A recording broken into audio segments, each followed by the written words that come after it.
امام شافعی رحمۃ اللہ علیہ اتنے بڑے عالم تھے مگر ابتدائی جوانی میں یتیم ہو گئے تھے.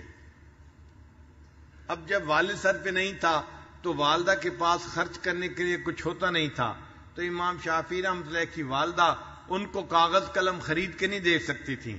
امام شافعی رحمۃ اللہ فرماتے ہیں کہ میں بڑے بڑے جانوروں کی ہڈیاں تلاش کرتا تھا، اونٹ کی ہڈیاں، بڑے جانور کی ہڈیاں، بیل کی ہڈیاں، ان کی جو رانوں کی ہڈیاں ہوتی ہیں وہ بڑی بڑی ہوتی ہیں. فرماتے ہیں میں ان کی ہڈیاں ڈھونڈ کے گھر لاتا تھا، ان کو آ کے اچھی طرح صاف کرتا تھا، پھر دھویا کرتا تھا تاکہ ان کے اندر سے چکنائی ختم ہو جائے، پھر ان کو دھوپ کے اندر میں خشک کیا کرتا تھا، اور ان کے اوپر جب خشک ہو جاتی تھیں میں اپنے نوٹس لکھ لیا کرتا تھا، کیونکہ مجھے کاغذ کے خریدنے کے پیسے نہیں ہوتے تھے. لوگ نہیں جانتے تھے یہ بچہ جو اونٹوں کی اور جانوروں کی ہڈیاں ڈھونڈتا پھرتا ہے آنے والے وقت میں اس کو امام کہا جائے گا.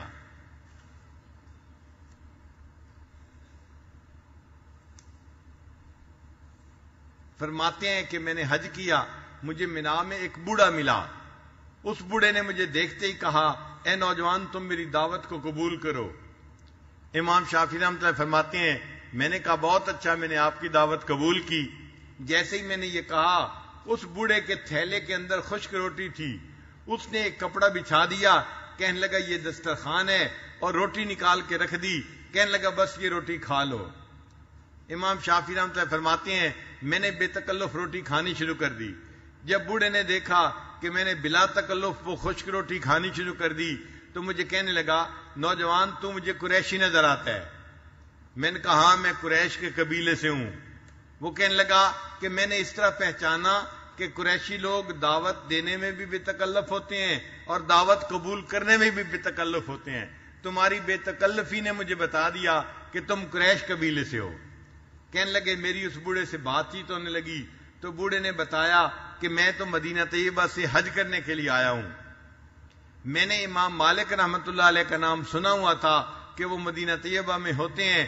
میں نے اس بوڑھے سے امام مالک کے متعلق پوچھنا شروع کر دیا. بوڑھا سمجھ گیا کہ مجھے امام مالک رحمۃ اللہ علیہ سے محبت ہے اور ان کے علمی شوق کی وجہ سے مجھے ان کے بارے میں مزید معلومات حاصل کرنی ہے.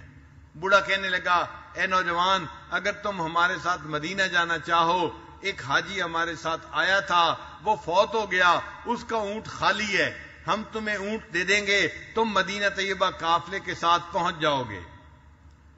امام شافعی رحمۃ اللہ فرماتے ہیں کہ میں نے اس واقعے کو اپنے لیے، اس موقع کو اپنے لیے گولڈن چانس سمجھا اور میں نے اس کی اس دعوت کو بھی قبول کر لیا. چنانچہ قافلے والوں نے ایک براؤن اونٹ مجھے سواری کے لیے دے دیا. میں اونٹ پہ سوار ہو گیا اور قافلے کے ساتھ میں مدینہ طیبہ پہنچا.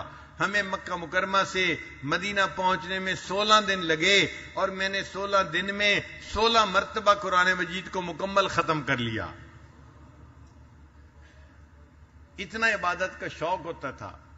گرمی کا موسم تھا، لمبا سفر تھا، مگر کہتے ہیں کہ میں نے 16 دن میں 16 مرتبہ قرآن مجید مکمل پڑھ لیا.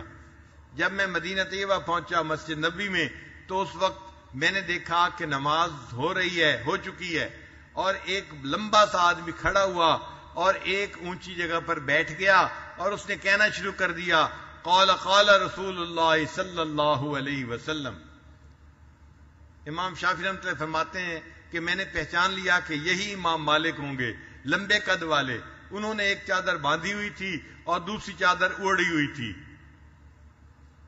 سلا ہوا لباس نہیں تھا، بس 2 چادریں تھیں. حدیث پڑھانے بیٹھ گئے. امام شافعی رحمۃ اللہ فرماتے ہیں میں بھی اس کے درس میں بیٹھ گیا اور میں نے بھی احادیث سننی شروع کر دی.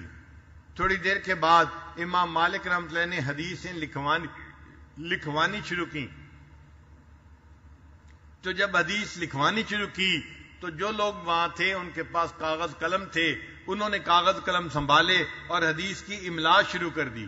محدث جب حدیث بیان کرتا ہے اور طلباء سن کے لکھتے جاتے ہیں اس کو حدیث کی املا کہتے ہیں. وہ کہتے ہیں کہ میں چاہتا تھا کہ میں بھی طلباء کی طرح حدیث لکھوں، مگر میرے پاس نہ قلم تھا نہ کاغذ تھا. میں فقط حدیث سنتا رہا اتنے میں نے دیکھا میرے سامنے صف کے اوپر ایک تنکا پڑا ہوا تھا. امام شافعی کہتے ہیں کہ میں نے اس تنکے کو اٹھا لیا اور اس تنکے سے اپنی ہتھیلی کے اوپر حدیث لکھنے شروع کر دی تاکہ مجھے طلباء کے ساتھ مشابہت حاصل ہو جائے. اب طلباء اپنی قلم دوات میں ڈالتے اور سیاہی لیا کرتے تھے اور میرے پاس تو قلم تھی نہیں. فرمانے لگے میں اس تنکے کو اپنے منہ میں لگاتا، یعنی اپنے ہونٹ سے لگاتا تاکہ میرے ہونٹوں سے تری لگ جائے اور یہ سیاہی کی مانند ہوگی، اور اس کے بعد میں اپنی ہتھیلی پہ وہ حدیث لکھتا تھا. امام مالک رحمۃ اللہ علیہ بھی مجھے دیکھتے رہے کہ باقی لوگ تو کاغذ پر لکھ رہے ہیں اور یہ ایسا طالب علم ہے جو نووارد ہے اور یہ اپنی ہتھیلی پر لکھ رہا ہے. کچھ دیر کے بعد اگلی نماز کا وقت ہوا تو امام مالک رحمۃ اللہ نے مجلس برخاست کر دی. اب لوگ وضو کرنے کے لیے چلے گئے، میرا وضو تھا، میں وہیں پہ بیٹھا رہا. جب امام مالک رحمۃ اللہ نے دیکھا ہے کہ یہ نوجوان یہیں بیٹھا رہا، انہوں نے مجھے اپنے پاس بلایا. میں ان کے پاس گیا، مجھے کہنے لگے اے نوجوان تو ہتھیلی پہ کیا کر رہا تھا، مجھے دکھاؤ. جب میں نے دکھایا تو ہتھیلی پہ کچھ نہیں لکھا ہوا تھا. امام مالک رحمۃ اللہ نے فرمایا کہ یہ تو حدیث کے ادب کے خلاف ہے، تم کیا کر رہے تھے؟ میں نے عرض کیا حضرت میں غریب آدمی ہوں، لکھنے کے لیے کاغذ قلم میرے پاس نہیں ہے، مگر میں طلباء کے ساتھ مشابہت چاہتا تھا.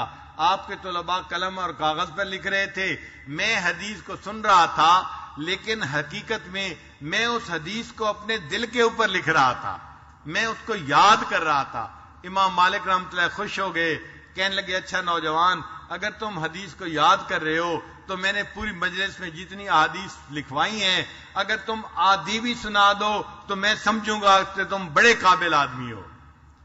امام شافعی رحمۃ اللہ فرماتے ہیں انہوں نے آدھی سنانے کی فرمائش کی اور پوری مجلس میں جتنی احادیث لکھوائی تھی میں نے پوری کی پوری تمام احادیث ان کو وہیں پر سنا دی.